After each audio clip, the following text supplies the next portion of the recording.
देखिए एक टॉपिक है आपका कि maturation.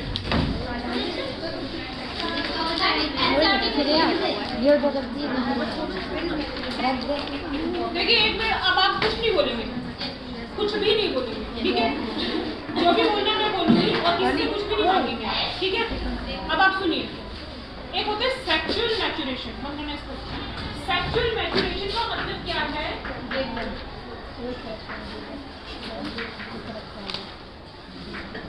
Formation of egg. Sexual maturation का मतलब क्या है? Formation of egg in females and formation of sperms in the male. यहाँ तक बात समझ में आ गई? मैच्योरेशन को हम क्या कहते हैं? प्यूबर्टी। तो प्यूबर्टी का मतलब क्या है कि आप टीनेज में एंट्री कर गए। तो टीनेज में एंट्री कर गए, तो ये क्वेश्चन वैसे जनरल सा है लेकिन आता है साल कि मेल में क्या चेंजेस आते हैं और फीमेल में क्या। तो मेल के चेंजेस आपको पता ही है, शेविंग, वॉइस का क्या होना और हेयर्स ग्रो होना, हेयर्स का टाइटन होना, टाइट हेयर्स आना। और इसी तरीके से फीमेल्स में क्या चेंजेस होते हैं?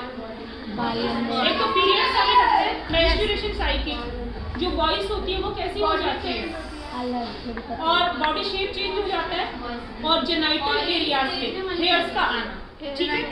जेनाइटल एरिया मतलब वेजाइना पे और आपके अंडर आर्म्स पे, समझ में आ गई? तो वहाँ पे हेयर्स का आना। तो ये सारी, और सबसे ज्यादा आपका क्या होता है? आपका जो चेस्ट है, चेस्ट डेवलप हो जाता है, समझ में आ गई? तो ये सारे के सारे जो चेंजेस हैं वो किस में आते हैं? आपके फीमेल। यहाँ तो बात समझ में आ गई। फिर इसके बाद में मैंने आपको डायग्राम बताया था अभी, मेल रिप्रोडक्टिव ऑर्गन बताया था। अभी ध्यान से सुनेंगे क्योंकि ये सुनने से जल्दी समझ में आ जाएगा। अभी हमने जो मेल रिप्रोडक्टिव सिस्टम बनाया था वो इस तरीके से बनाया था। यहाँ पे दो ग्लैंड्स बनाई, जो ठीक है सेल्युलर वेसिकल्स बनाई थी ना, और यहाँ से पेनिस बनाया था। ऐसे किया था कि नहीं किया था? और यहाँ पे क्या किया था? टेस्टिस बनाया था। और टेस्टिस से जो ट्यूब जुड़ी हुई उसे कहते हैं वासा डिफरेंस। समझ में आ गई? कुछ इस तरीके की स्ट्रक्चर थी। अब आप एक बार बोर्ड पे देखिए, जो स्पर्म बनते हैं वो कहाँ बनते हैं? टेस्टिस से वासा डिफरेंस के थ्रू कहाँ पे जाते हैं? ब्लैडर में। समझ में आ गई? ब्लैडर के बाद में ये कहाँ पे आते हैं? स्पर्म पेनिस में। इस तरीके से स्पर्म जो है बाहर रिजेक्ट होता है। समझ में आएगी? ये फॉर्मेशन कहाँ पे होगा? टेस्टिस। और जो टेस्टिस होता है वो कवर्ड होता है किसी स्क्रोटम से। तो स्क्रोटम क्या करती है? इसको नरिश करने का, मतलब इसका टेम्परेचर मेंटेन करने का काम करती है। यहाँ पर जो वो दो ग्लैंड्स थी, प्रोस्टेट ग्लैंड्स थी, वो किस चीज का काम करती है? स्पर्म को नरिश करने का काम करती है, स्पर्म को पोषण देने का। यदि स्पर्म मर जाएगा तो नरिश का मतलब पोषण देना। यदि स्पर्म जिंदा नहीं रहेगा तो जो फीमेल है वो प्रेग्नेंट ही नहीं होगी। समझ में आ रही है कि नहीं आ रही है बात? तो स्पर्म का नरिश्ड होना बहुत ज्यादा जरूरी है। तो कहाँ से बनेगा स्पर्म? यहाँ पे बनेगा। इसको कौन सा डिफरेंस कहते हैं? कहाँ पे जाएगा? ब्लैडर।